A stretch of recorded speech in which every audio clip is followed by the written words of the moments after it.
Okay, good afternoon, everyone. It's about 12:30, so we're going to go ahead and get started. My name is Denise. I am a primary prevention specialist here at TAASA, and I'm excited to be sharing this afternoon with you and to have a chance to share a little bit with you about some beginning and foundational principles of primary prevention and to get to hear a little bit, hopefully, from all of you. Um,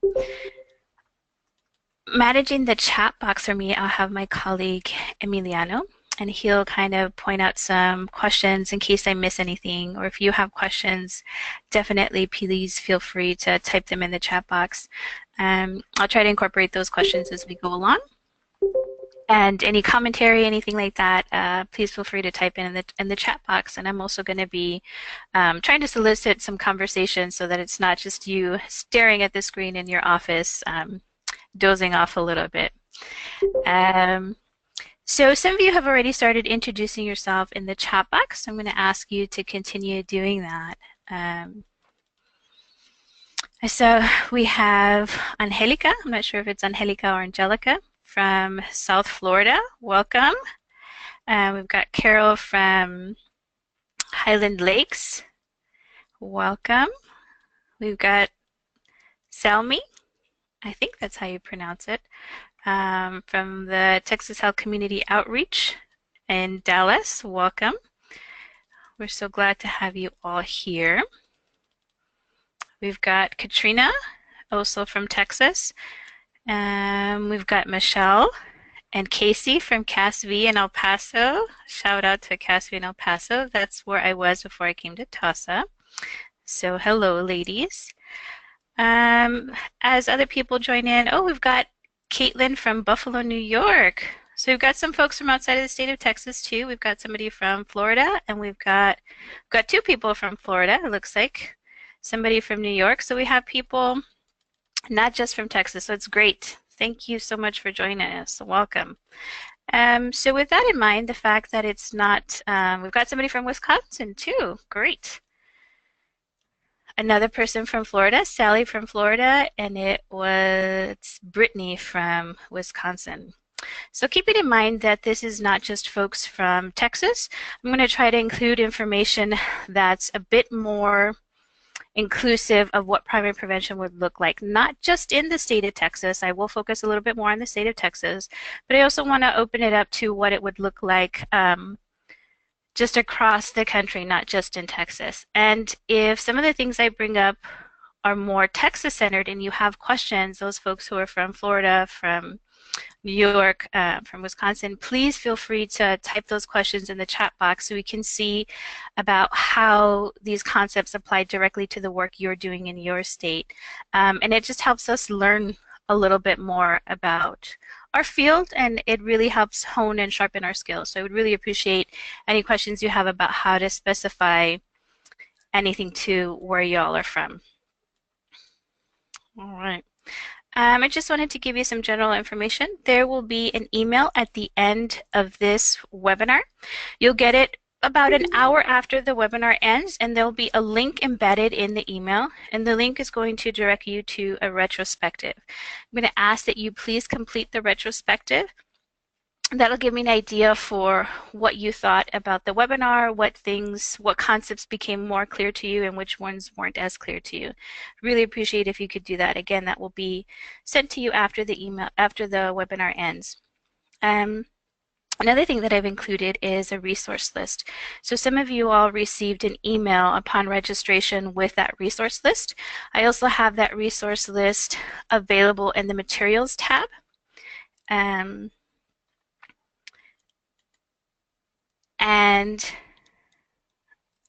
there will be another email that will go out that will have the link to that resource list as well. And so that's going to be a beginning resource list for you to access some of the materials, more reading and more in-depth information on the materials that we'll be discussing today.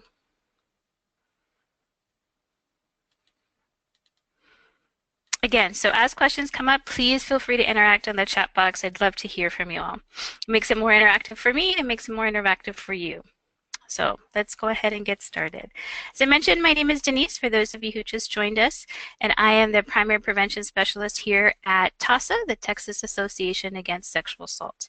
And I'm going to be talking to you about the very basics of prevention. So I'd like to go ahead and get started with you.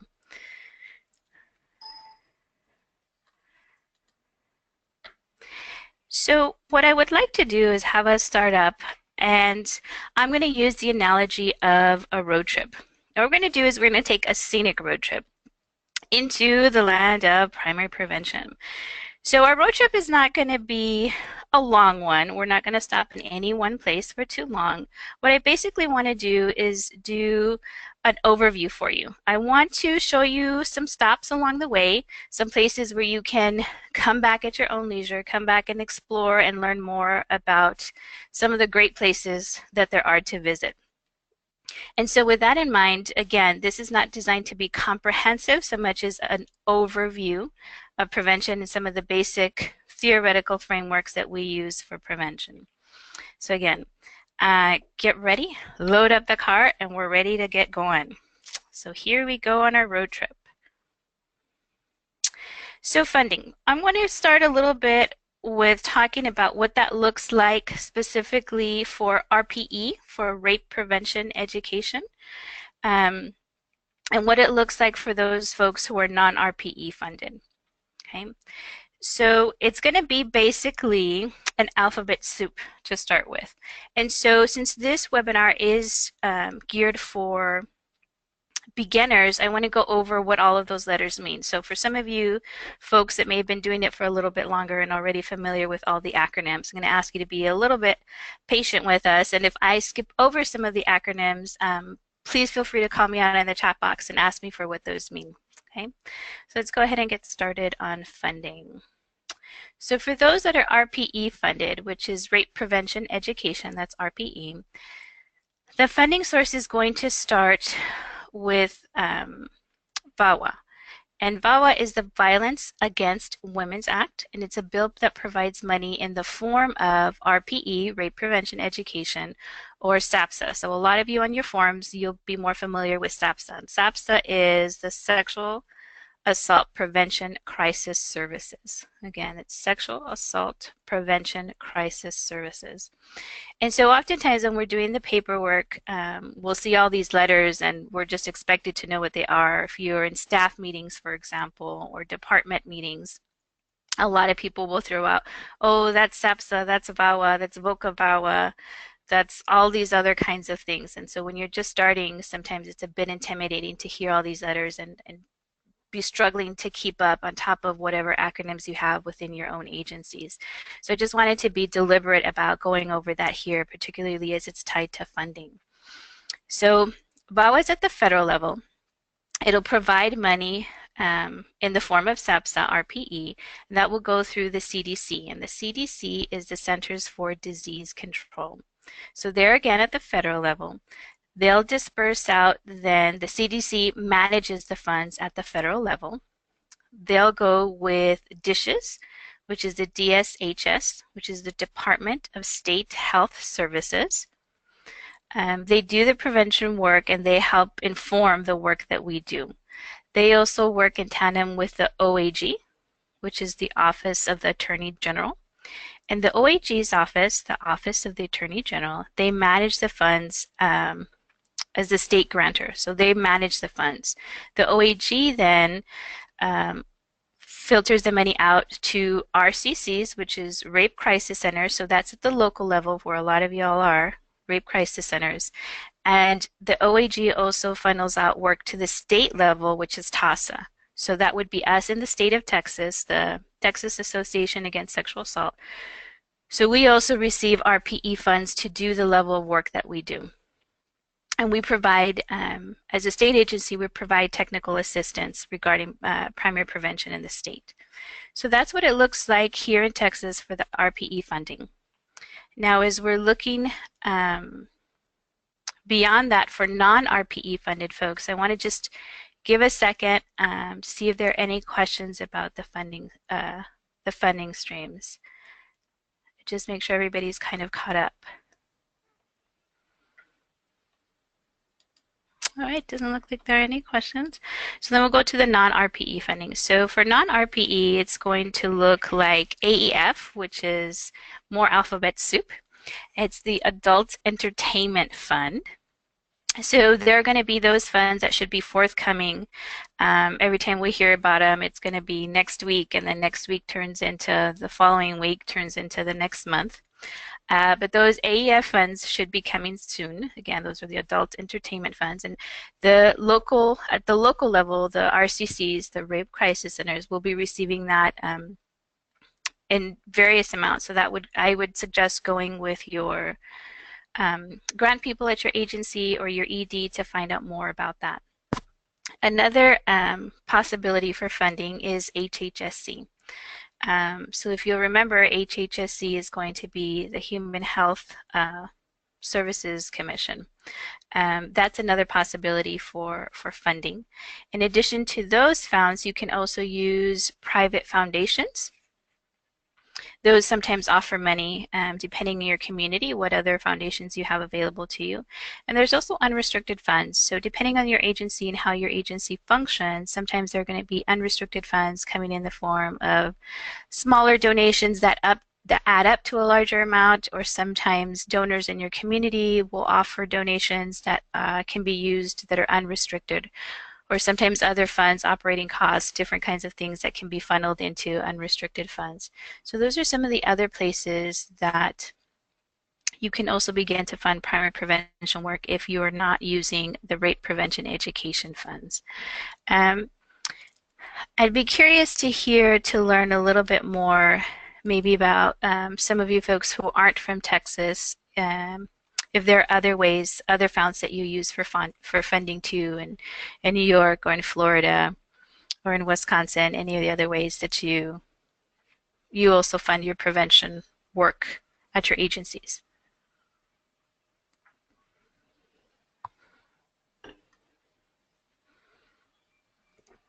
Okay, so Caitlin's saying she's also RPE. So RPE again is going to be at the federal level. So those funds trickle out to the different states in various forms. So most oftentimes folks are going to be under the RPE funds. But again, I just wanted to make sure to go over those funds that are not RPE. I'll give you a little bit of background on that. So now that we've covered funding and that yummy alphabet soup, we're going to go ahead and talk about the vision. So here in the state of Texas, we have what we call our triple PC. And our triple PC is our Primary Prevention Planning Committee. So it's a committee that gathers, and their goal is to provide guidance for what primary prevention should look like in the state. The members of the Triple PC are going to include members from the OHE, from the Office of the Attorney General, from DSHS, the Department of State Health Services. We have TAASA representatives.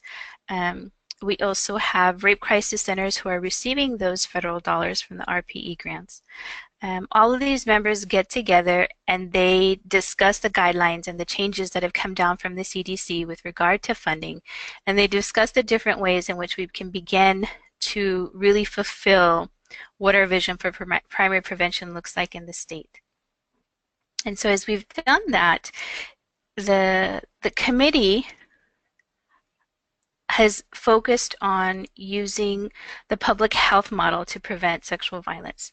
So that's their approach, is the public health model and using effective prevention principles. And so by and large, that's oftentimes what folks will rely on, is this public health model to varying degrees. In addition to using the public health model, our efforts in the state of Texas are also driven by an analysis of power, privilege, and oppression. So this analysis of the matrices of how these different things work with and against and for each other, this power, this tangled web of power, privilege, and oppression, that provides for us a social justice framework. And so that's one of the things we're going to be talking about as we go a little bit further. So those are going to be the two main things that we'll talk about in this webinar, is this public health approach and this use of social justice framework for understanding anti-oppression work as it relates to our primary prevention efforts in the state of Texas. Okay. So that's our basic vision as guided by our Triple PC, our Primary Prevention Planning Committee for the state of Texas. Okay, so we're going to go ahead and look at the first arm of it, what it looks like, and we're going to be looking at the public health approach. So rather than looking at an individual, rather than focusing on what one person's experience is, although that's also important, we're going to be looking at primary prevention in terms of focusing on the health of a population. So we're looking bigger picture. We're looking at what is happening in a larger population in our society as a whole, and how sexual violence is a widespread problem. It's a widespread problem at the individual level, but it also affects our society as a whole. And because we're looking at its effects on our society as a whole, that's why we're looking at using the primary prevention public health approach. So we're looking at 3 categories of prevention, and most folks have often already heard of these different levels of prevention. So we have primary, secondary, and tertiary. And again, these are the 3 categories of prevention. So primary, as the name would suggest, it's primary, it's first. So we're looking at the initial perpetration or victimization. So when we're looking at primary prevention, we're looking at stopping sexual violence before it occurs. So that's where it gets much more nebulous, and that's where it gets harder to define, because we're looking at stopping violence before it begins. And so in that sense, that's why our primary focus is looking at the society as a whole, the different behaviors, belief systems that are at play, and how we're socialized to begin to change those behaviors to stop violence before it begins. The secondary level then is looking at short term. We're looking at addressing violence immediately after it happens, and we're also looking at what are the risks, what are the risk factors, what are the signs that violence is likely to occur again, and we're looking to intervene at that point. Tertiary then would be long-term, where we're looking at the lasting effects. We're looking at long-term wraparound services that are often offered at our rape crisis centers or at our dual service agencies. So we're looking at things like long-term therapy. We're looking at support groups. So we're looking at those other kinds of long-term wraparound services, which is different from secondary, because secondary we're looking at immediately after or addressing those warning or risk signs that we see, whereas tertiary is going to be, again, more long-term effects that we're looking at. Okay. So once we understand the 3 categories of prevention, we understand that we're functioning at that primary level. So in conjunction with this, another important theoretical framework to understand, as many of you have already seen, is the socio-ecological model. So this socio-ecological model is a primary way to help us understand the influential factors that are key to stopping perpetration and victimization. So when we're looking at this, we're looking at how factors influence our culture, our behaviors, and that in turn helps us affect social change. So this model helps us understand at the different levels, individual, relationship, community, and societal, we're looking at how these influence each other. We're looking at how the differences in culture and behavior really influence each other and really work in tandem in different ways at these various levels to help create different societal norms. And so when we can begin to understand how they work together, then we can begin to affect social change. And so I'm sure that a great majority of you have already seen this social ecological model in some form. So I wanted to see, I didn't want to spend too much time on this if this was pretty much already a given for most folks, but I also don't want to brush over it assuming that a lot of folks are already at a level where they've seen this and interacted with this on a regular basis. So I want to leave like a minute or so just to open up for any questions about the social ecological model and the individual levels. I think for the most part, folks in general will be relatively clear about the individual and the relationship levels. I think where the waters get a little bit muddier is going to be more at the community and society levels, the societal levels. I think that's where things get a little bit murkier, and it's harder to see. So Carol Brown is saying she's never seen this before. Oh, great. Thank you for mentioning that, Carol. Thank you so much for saying that. Again, I really do appreciate that. We have a number of different folks, so I don't want to, I wanted to create that time to be able to leave folks an option to ask some questions.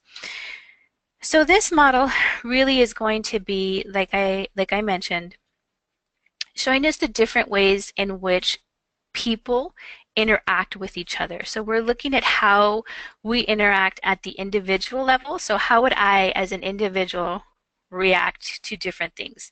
To the things that I see, to the things that I hear. Those are just my own reactions to the world around me.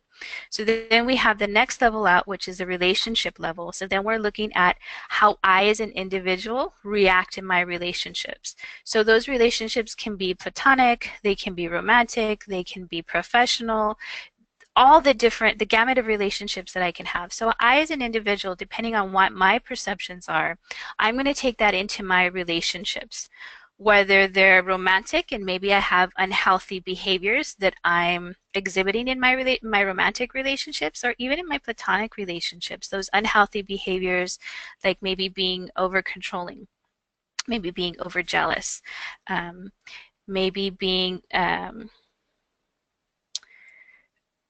maybe not having healthy conflict resolution, those kinds of things. And that's going to spill over then maybe into my my professional relationships. Maybe I'm at work, there's conflict at work, and I don't have the skills to handle that in a healthy way. So that's going to affect my relationships at those various levels.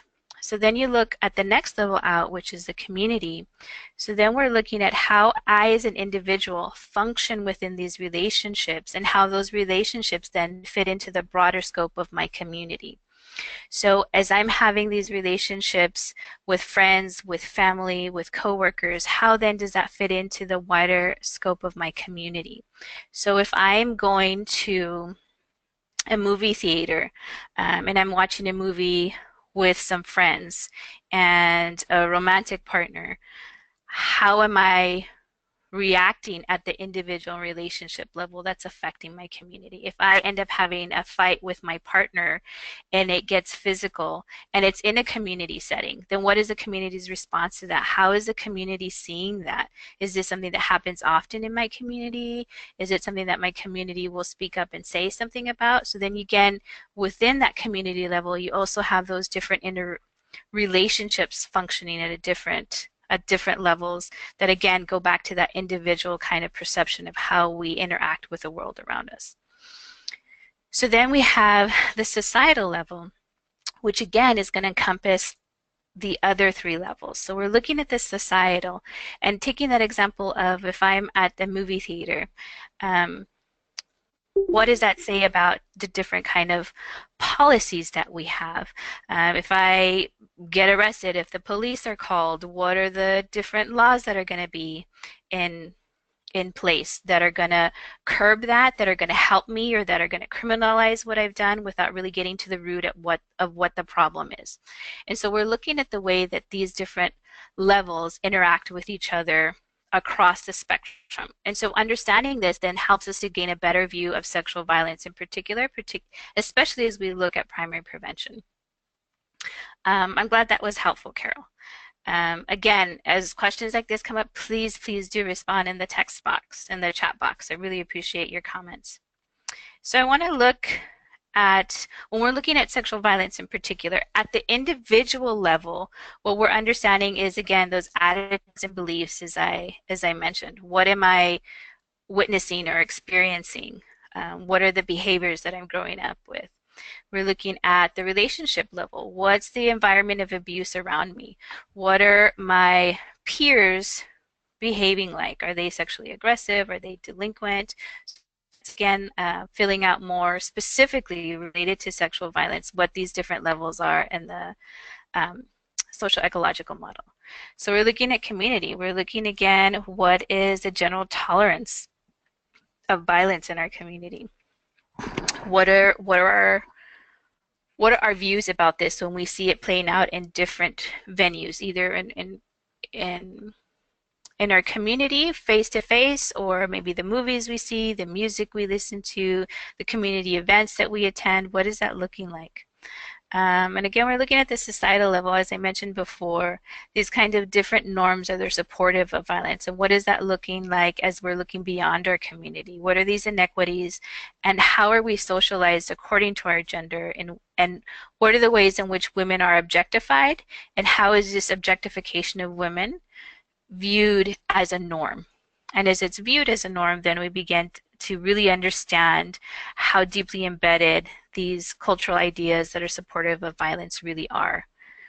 And so those are the different levels that we have. And so rather than just focus on those individual levels that we're looking at the greater story that can be told about our community and about the society in which we live to begin to really affect positive change. So again, we're looking at this concept that the whole is greater than the sum of its parts. So as we use the social ecological model within the context and within the scope of primary prevention, we're looking at what is a story that we're being told through these individual levels, and how do we begin to analyze them to really understand what's happening around us, to understand what's happening around us, and to begin to challenge and question those things that are happening around us. And particularly as we begin our work with youth, to really understand their perception of things and understand what they're looking at to help them go through those various levels. Because depending on the age of the youth that you're working with, they're also going to be seeing things from a very individualistic point of view. And so your work in the community, particularly your work with youth, is going to get them to look at how are those individual things interacting with how their relationships play out in their lives, and how those relationships then reflect what's happening in their community, or vice versa. If there is that reflection, if not, why, where is that coming from, what is that looking like?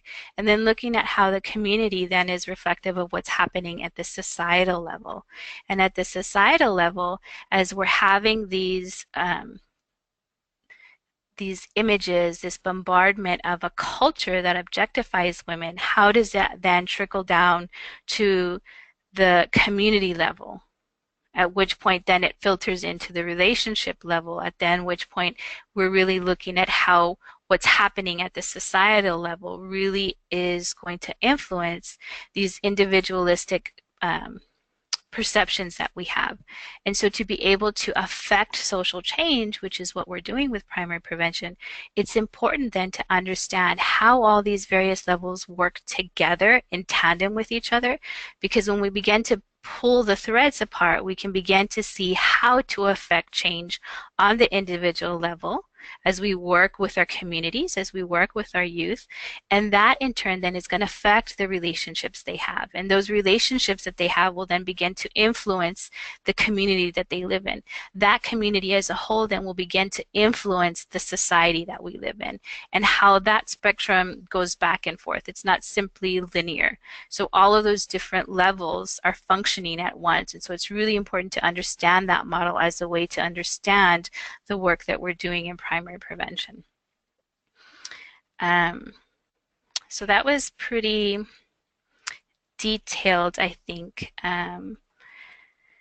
Again, I want to leave a moment for any other questions about any of the levels of the social ecological model. Again, I think the individual and the relationship levels are pretty clear. Sometimes where it gets a little bit murky is the societal and community level. And again, we're not looking to necessarily talk about the minutia that's going to define them between those levels, but looking at the overall picture that we're beginning to get of our community as a whole as we begin to do our primary prevention work. So it looks like there are no questions. We're going to go ahead and move on. But again, as we're continuing to go through and a question pops up, please feel free to include that in the chat box.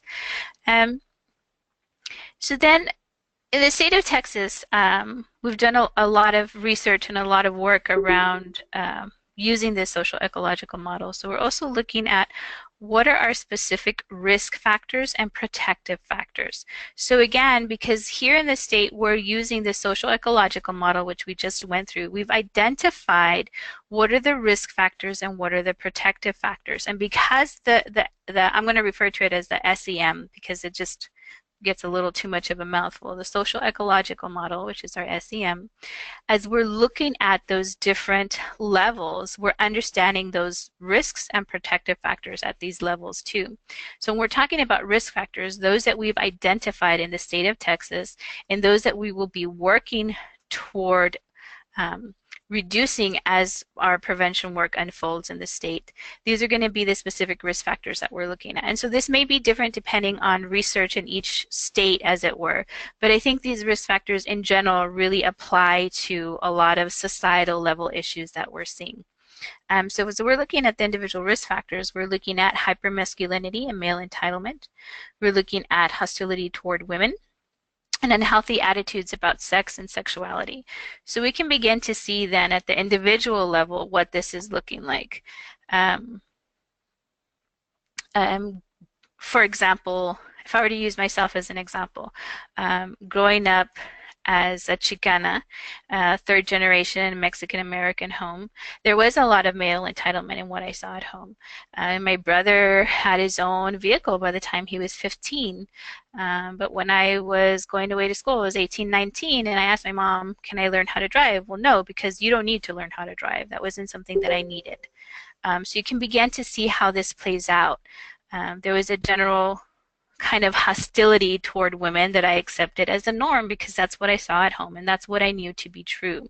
And so that then again led to those unhealthy attitudes about sex and sexuality because that was not something as a woman I was allowed to talk about or I was allowed to have. So you can see those risk factors playing out at that individual level. So then as we move back out to the relationship level risk factors, we're looking at, again, that association with peers and what that looks like. So if I have other peers that are growing up in similar households, how are they responding, particularly if they're male and they're growing up with this sense of male entitlement and that's all they see around them, then that's going to affect the way that they interact with me, for example. And because I'm seeing that as a norm, I'm going to feed into those kinds of ideas. And that puts us at risk because those are going to be the things that set us up for sexual violence, right? Not that there is a direct causal link, but we're looking again at what are those different levels and how do they interact with each other. So as we move out again to the community risk factors, we're looking at the general tolerance of violence within the community, particularly sexual violence. So if we're looking at the community and their tolerance, oftentimes when there's an instance of sexual violence, there's going to be a reaction from the community that can go several ways. It can be the community that's saying, don't say anything, or it's really not that big of a deal, or you misunderstood something, something happened that you decided later you didn't want, but maybe you really did want. So there are a number of different ways that the community can react. And so there are a number of different factors that go into how they react in different situations.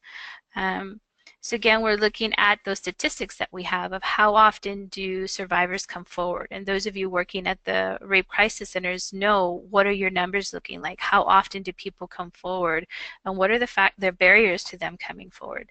So that has a lot to do with what the general attitude in the community is of sexual violence. And so those are some of the things that you want to look at.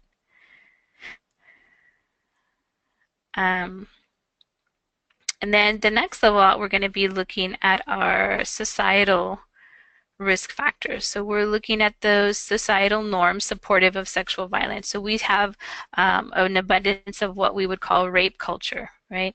And that's basically what it is that women, there's that objectification again of women that allows us to see women as commodities to be bought and sold. So if it's a thing, if it's a commodity, violence is going to be something that happens because there's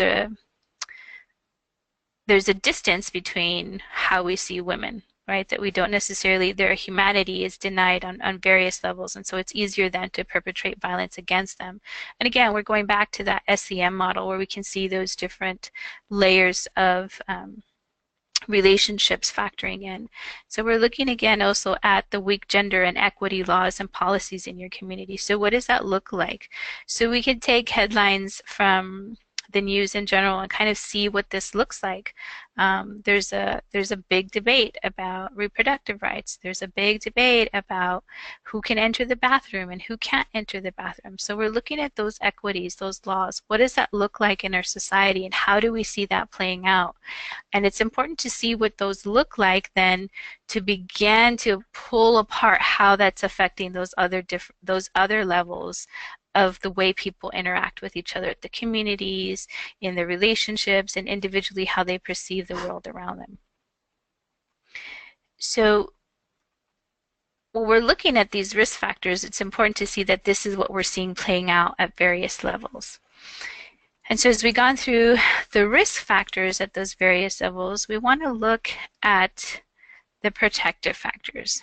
But before we get to those protective factors, there's a question coming from Charlotte. And Charlotte is asking, is there a big distinction between communal and societal risk factors? Could you expand on this? Big distinction between... Okay. So that's a great question, Charlotte. Thank you for asking that. So as we go back to look at these communal and societal risk factors.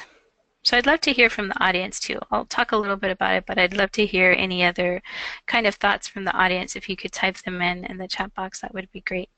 So again, they're asking what's the real distinction between communal and societal risk factors, and if we could go a little bit more over that. So here, when we're at the community level, we're looking at what that looks like within our particular community. So we're looking at a slightly smaller level. So within your community, for example, is there, for instance, a strong presence from your district attorney, from your local DA's office that has formed a task force, for example, in tandem with your local rape crisis center? And what is that? What kind of precedent is that setting in your community? For instance, how closely are the rape crisis centers working with law enforcement, working with their schools, and how do they put on community notices? For example, this month, as it's April Sexual Assault Awareness Month, there are a number of cities that have gone and done public proclamations with their city council to say this is Sexual Assault Awareness Month, and then media will come out and take pictures, and there'll be a news on in the newspaper. There'll be an article in the newspaper. There'll be stories running at the 6 o'clock news, 10 o'clock news. How much is the community involved in this? So when you're looking at awareness, at tolerance of these things, what is your community response? What does that look like in your the immediate community of your county, of your city, things like that? What is that going to look like? What is that tolerance level? If there is a story, for instance, that comes out where somebody was assaulted, what are the comments? What is the response from your immediate community? That's going to be one thing. Whereas if we're looking at the societal risk factors, we're looking at, for example, here, we're looking at more nationally and beyond our national borders of what that response is like. And so we can have those policies that are going to be different at the national or the federal level than they will at the local or state level. So that's when we're looking at those difference between those two things. We're looking at maybe there are federal laws, but at the local level, we don't see them being very well enforced or supported, for instance. And that's going to be that real difference between the societal and the community level. Carol's also saying that the community level can involve a smaller culture. And so I would agree with Carol. I think you're spot on about that. That's going to be more of a smaller culture that we're looking at that involves your immediate community around you. And I think that's the biggest difference is that you're looking more. One of the ways it's easier for me to distinguish between those two is looking at what are the laws and policies within my city. How is that difference between the laws and the policies within my state? And then what's the difference then the societal level at my state or federally or vice versa? Like you can look at your community as immediately your city or your county, or you can look at your community as your state community. So that can kind of fluctuate as well, depending on how you're looking at things. Um, I hope that filled out a little bit more for you, the difference between those risk factors. Again, if you have more questions, please feel free to contribute. So thank you, Carol, and thank you, Charlotte, for your responses there. And so as we move forward and we're looking at our protective factors, we're looking at things like gender equality. You're looking at things like connectedness, you're looking at conflict resolution, and you're looking at building empathy too. So when we're talking about gender equality, we're looking at, do men and women, boys and girls, have the same access to things? And when they do, that begins to foster a kind of protective barrier, because that inequality is where violence will breed. The inequality is where violence has a chance to really take root. And so when we're looking at connectedness, we're looking at how connected are you to your community? How connected is your community to the society? And so when we're looking at building those protective factors in the youth that we work with, or in the adult influencers even that we work with, there needs to be a connection to the people around them who are then part of their community. And there needs to be a level of connection to their community that's also part of something larger at their state, for instance. So you can see again that level of connectedness working through that social ecological model, those different levels there. And so you can see conflict resolution, gender equality, empathy also working through those same kind of levels. And so you can begin to see when you foster these protective factors, then you begin to have a better way of addressing those inequalities that we see that then are the breeding grounds for violence. So again, I just want to be deliberate about leaving a second or two for any other questions or insights.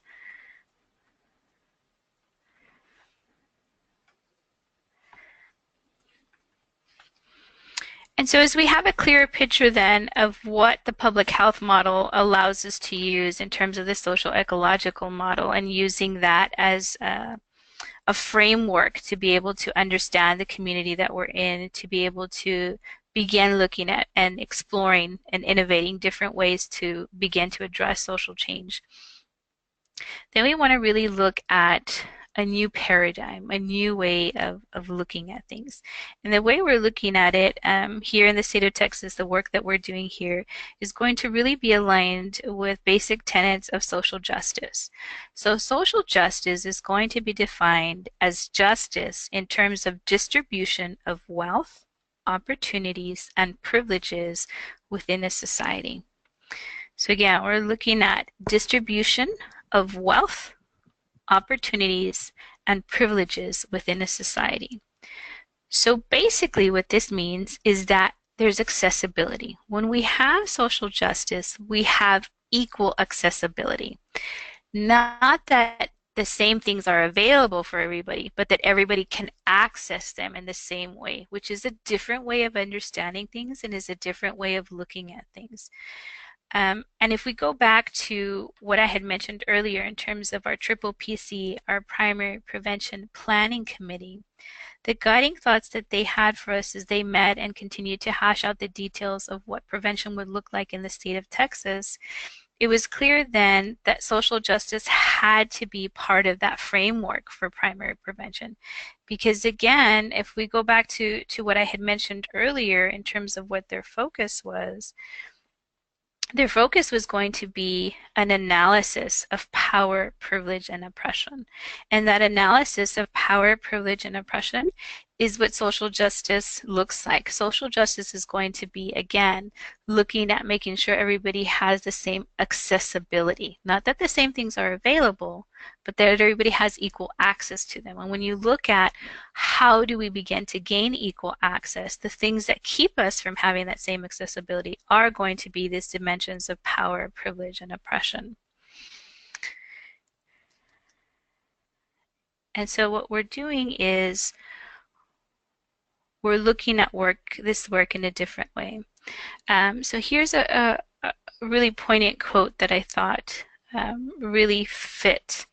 And it is, to do anti-sexual violence and anti-domestic violence work is to do anti-sexism work, which is to do anti-oppression work, as they are all interrelated. So we're looking at these same dynamics that are playing out. So when we're looking at anti-oppression work, we're looking at things that are against oppression, right? And to define oppression, oppression is when inequalities are reinforced. So we have these inequities. These inequities then become reinforced through policy, through practice, through just institutionalized behaviors, accepting the status quo.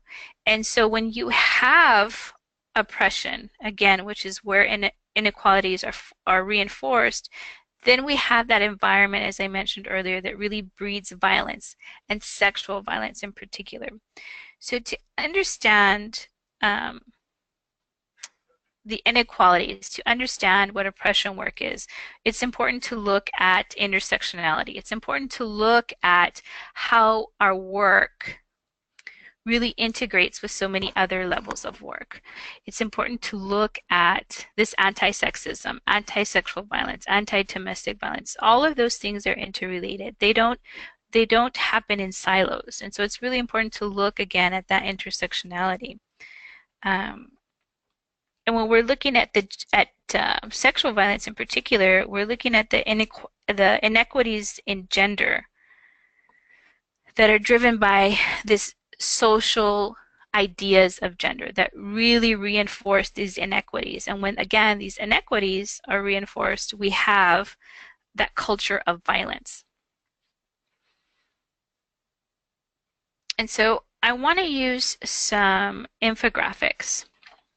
And this infographic in particular is from the Break the Cycle website. So this was a post that they put on Facebook for Sexual Assault Awareness Month. Again, it's from Break the Cycle. And so I'm going to give you a second to kind of digest all the information that's there and kind of read some of it.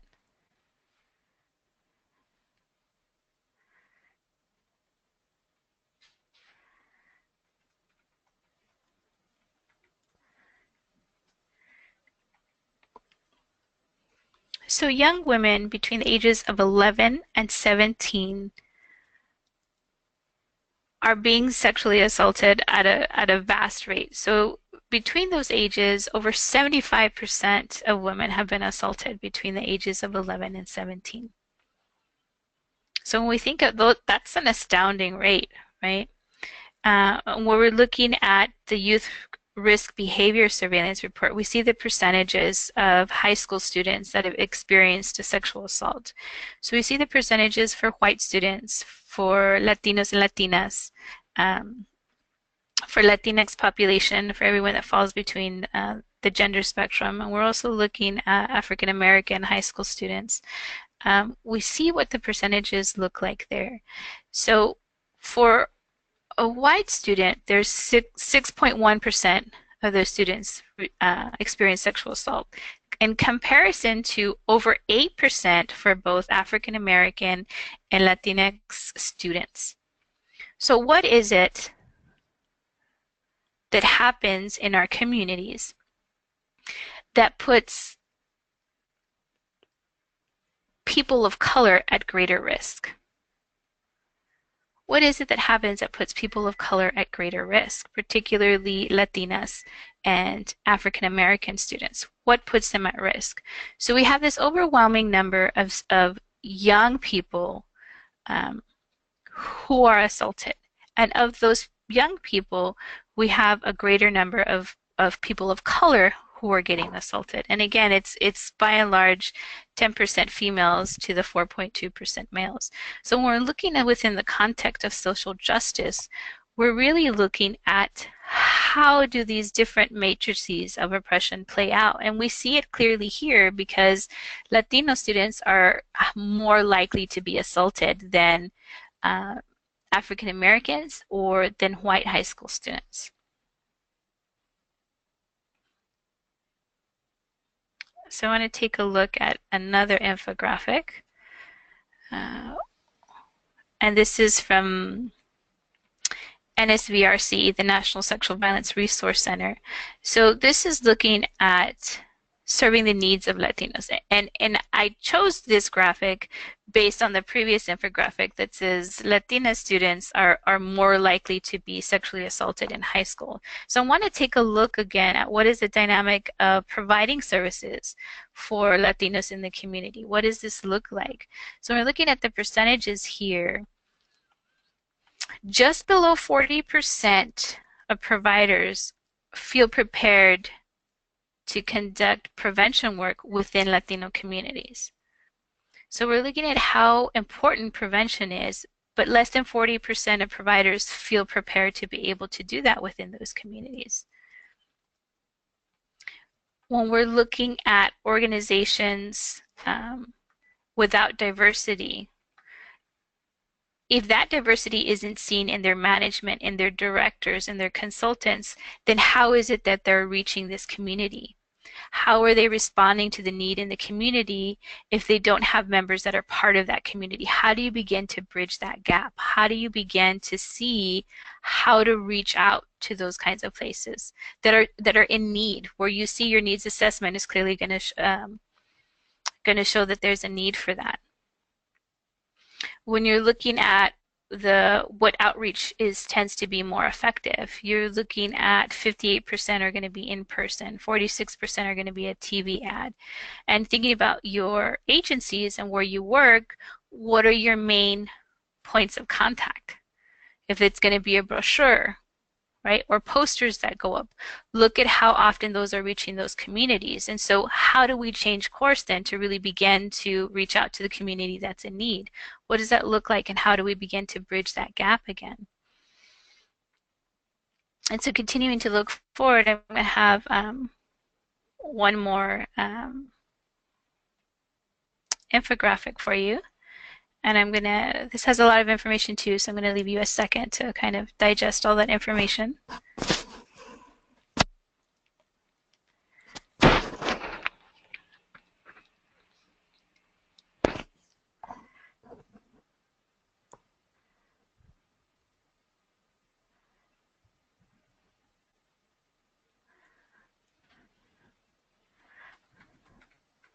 So when we're looking at homeless youth and sexual violence, as those two things often go together, we're looking at 1 in 5 will identify as part of lesbian, gay, bisexual, transgender, or queer spectrum. So 1 in 5, and we're looking at 1 in 3 runaways have been forced to perform a sexual act against their will. To follow up on the statistics of 1 in 5 identifying as lesbian, gay, bisexual, transgender, queer along that spectrum, 46% of those youth will run away because of family rejection of sexual orientation or gender identity. So as they're being forced out of their homes because of who they are, they run away, then 1 in 3 of those will be forced to perform a sexual act against their will. So when you're looking at how much greater risk there is for them, it becomes more and more clear the complexity of identities and the complexity of societal factors that come into play when we're looking at preventing sexual violence. And this is why it makes more sense to really be able to use that social justice framework, because within that social justice framework, we're looking at, again, that accessibility. We're looking again at how and to what extent there's a distribution of wealth, of opportunities and privileges within that society. And so it becomes more and more clear if we just look at straight up statistics that it's not going to be the same for everyone. And it's going to vary depending on the different identities that they hold.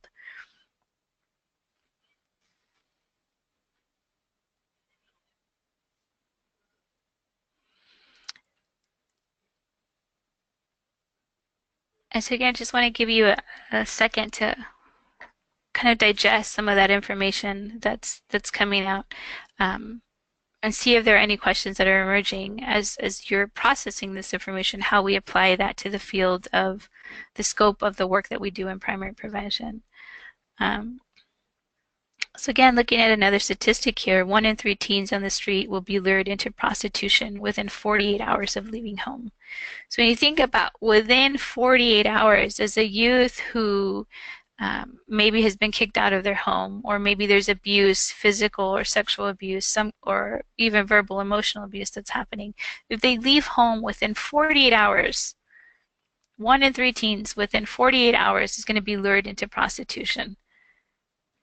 So think about the youth that you're working with. Think about the community that you live in and who you're with, who you interact with, who you live with, who you work with.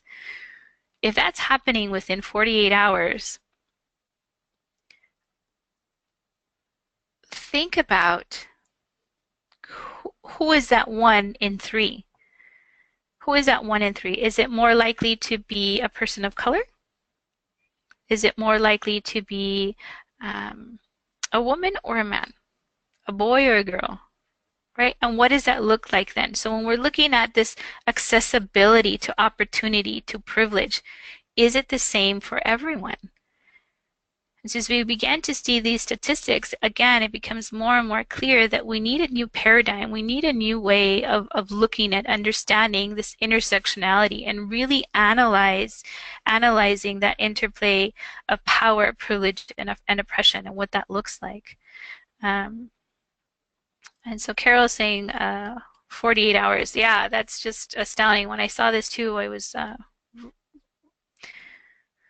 really at a loss for 48 hours. And Katrina is sharing with us that it's important that providers are culturally competent of the populations that they serve and focus on client-centered model. Absolutely. So it's really important to know who is your community, who are you trying to reach, and who are you as a person that's trying to reach them. And that's going to make a big difference. And I'll share with you a really quick example of that.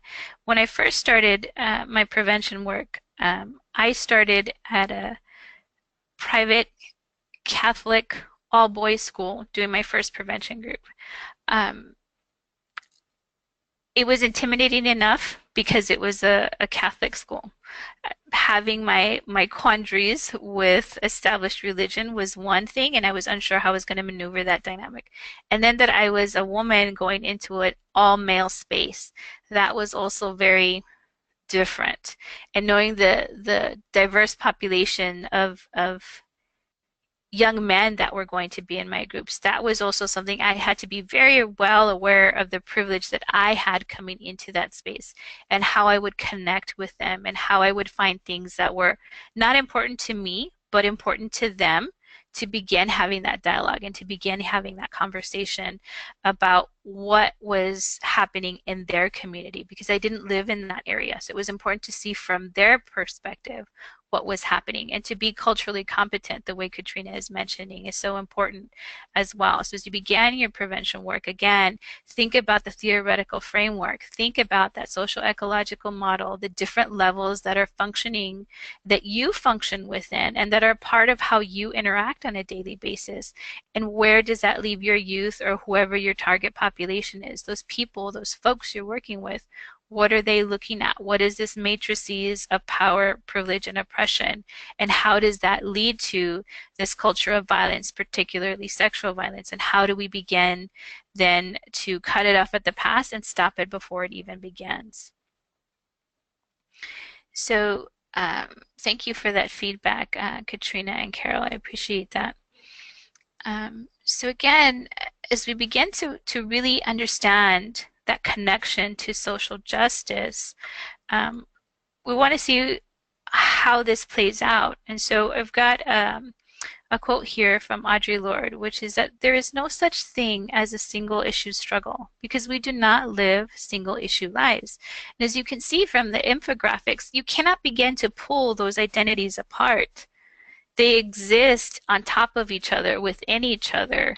Uh, they can't be pulled apart. So when you begin to understand the theoretical frameworks that our prevention is built on, it begins to be easier to see how you can connect with your community so that they can connect with each other, and you begin to really fill out those protective factors that are really going to combat those risk factors. And so when you begin to build those relationships, you begin to build those connections, those other things that are protective factors like empathy, that really begins to play out. You begin to model with them and work with them and play out different ways in which you can resolve conflict, right?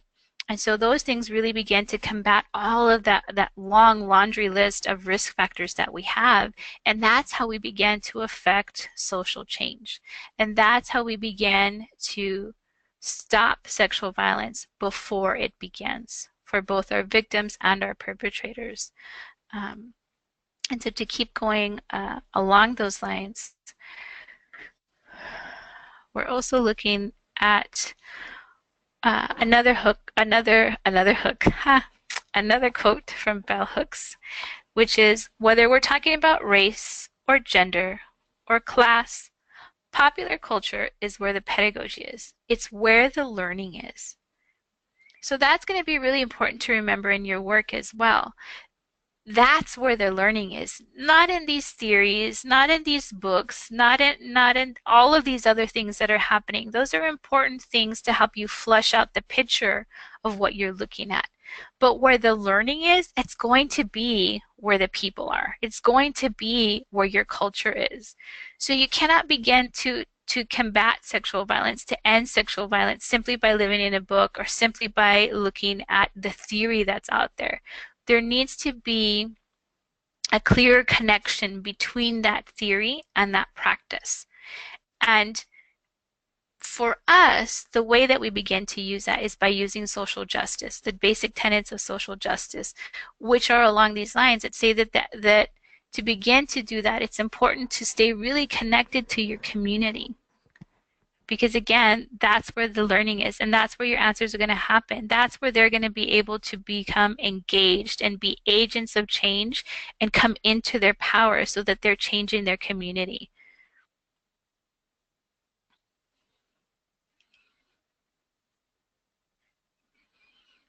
So here's another quote by another one of my favorite authors, Sheri Moraga.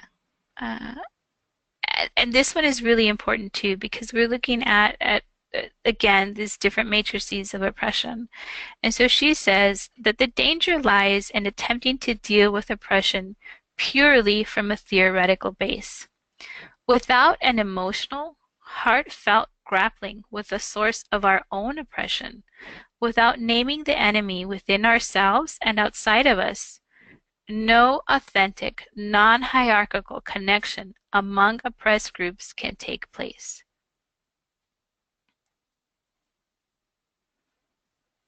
So again, this goes back to this idea of recognizing your power and your privilege when you go into a space, when you're working with the community, especially for the folks that are looking at prevention work within the state of Texas. As you begin to work with your youth, as you begin to work with your adult influencers, you want to think about what is the space that you are occupying in your community. And before you begin to get them to challenge and look at the things that are happening around them, it's really important to look internally and begin to challenge those different things within yourself as well. For instance, for me, I'm a Chicana woman, but I'm also very light-skinned. So I'm able to pass in certain crowds. I am educated formally, and so that allows me access into certain places. I'm also a citizen of the United States, so that also allows me to gain access into certain places, right? And so if I'm going to work with youth, I have to understand what that looks like, and I have to understand in my community how that's going to play out and how people are going to interact with me or begin to understand why I'm coming into the community and what I'm doing within the community, what my hope is in working with them, and to be very transparent in that, and to be very transparent that you're a part of these oppressive structures as well, and that you are also trying to dismantle it, not for them, but with them. And so that's how you begin to build that sense of connection that's important to take place to be able to cultivate social change.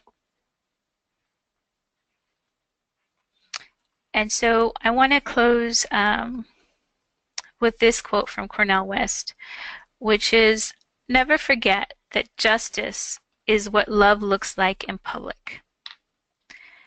Never forget that justice is what love looks like in public. So this goes back to our original definition of social justice, which is that distribution of wealth, of opportunities and privileges within a society.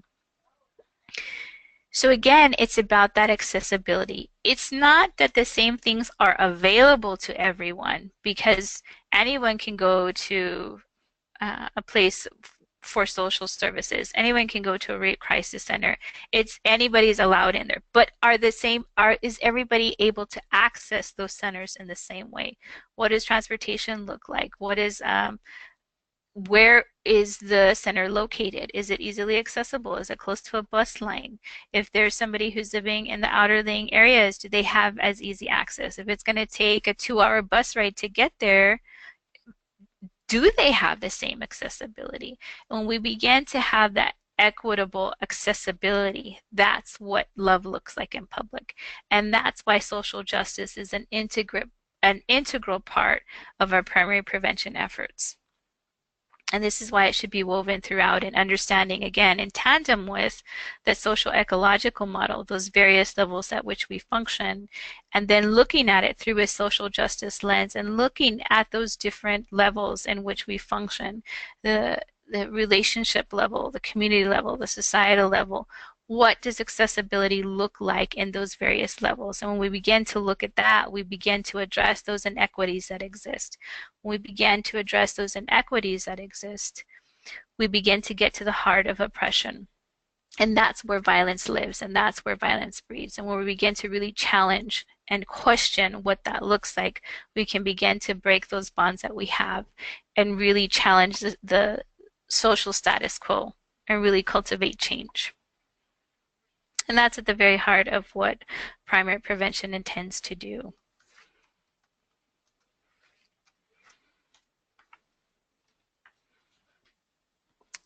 So I don't know if there are any questions or comments, maybe some connections that I may have gone over too quickly or went around in circles too much with and kind of said the same thing. Again, I just want to be deliberate about leaving a little bit of time to be able to offer and solicit some audience participation. Any insights that anybody had as we were sharing our time together, or any questions that anybody has of what these basic frameworks look like.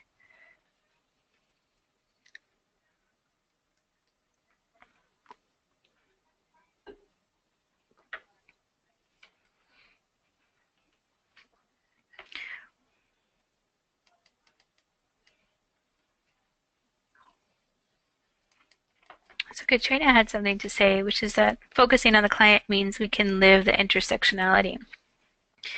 So when you focus on the client, like Katrina is saying, and what their particular experience is, what they bring to the situation, what they have lived, what they have been through, you're looking at that intersectionality again then too. Carol is also agreeing, saying that bilingual staff is key, is really important. And I would agree, Carol. I think that having bilingual staff is really important. I think one of the things to be mindful of, and I know that I've been guilty of this as well, is that oftentimes when we think of bilingual, we think of Spanish and English, right? We think, oh, having people that speak Spanish, having folks that can speak to that are important. But we have so many different kinds of cultures that are available. It's important to have, even if you don't have staff on board, that you have access to be able to have somebody that can help translate in the different languages that are the different communities that are going to be representative in your culture. Um,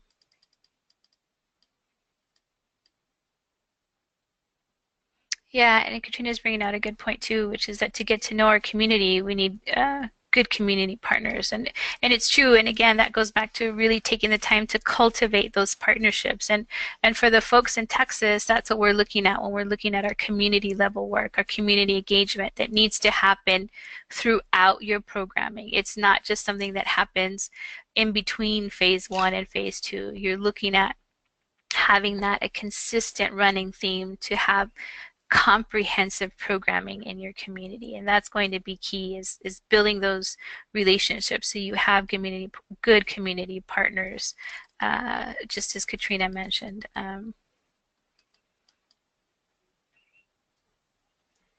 And Carol's also saying tolerance is going to be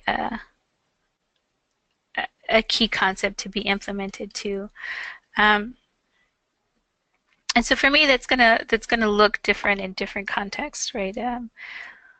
For me, as a woman of color, for me as a Chicana from a border area,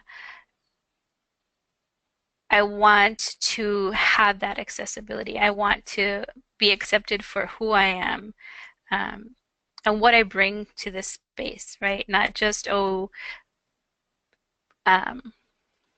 recognize that that's part of my identity, but really brought into the fold in terms of what that looks like. And to have my voice heard, right? And so it's important for us to be able to create spaces like that for each other and to be deliberate about creating those spaces for our youth and the folks that we're working with in primary prevention. Not to speak for them because they have their own voice, but to really create a platform from which they can begin to speak to their community and really begin to affect change. So thank you so much for all the feedback. I think there were some great ideas brought up. Hopefully this brought to everything together for you in a different way as well.